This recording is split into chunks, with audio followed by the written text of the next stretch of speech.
Thank you for joining me for this episode of the Wild Sonnets Out Loud. My name is Nicholas Korn, and I am the poet of the Wild Sonnets. Every week, I select 2 poems from the 6 books in print, and I read them here. The first selection comes from the Wild Sonnets Volume 3.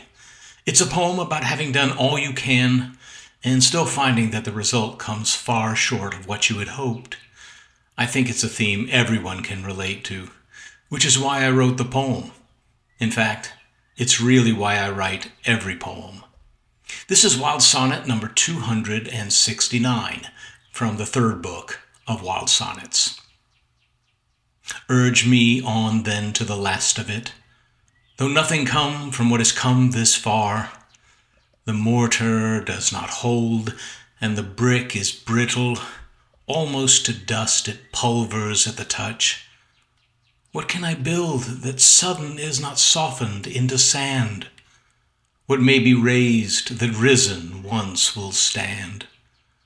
Awake me then unto the most of it, though what I thought should most be mine has been withheld. The deck and dealing kept from my hands, cards of color and kingliness.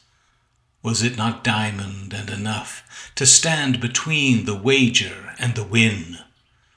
Was not the greater gamble not to be as I have been? And that was Wild Sonnet 269 from the Wild Sonnets Volume 3.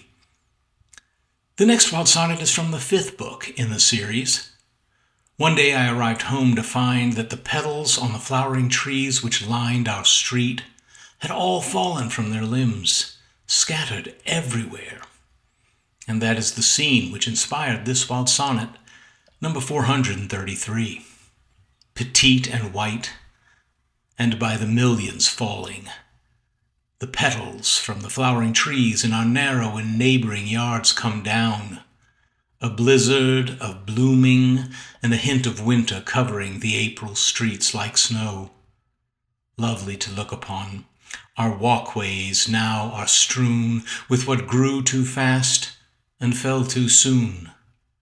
The surrounding ground of my small home appears in the shower of the season as a painting of dapple and daubs and ivory and pearl, as though the world itself were a wedding, without a groom and absent of a bride, with priest and altar put aside, with only growth and gravity to preside.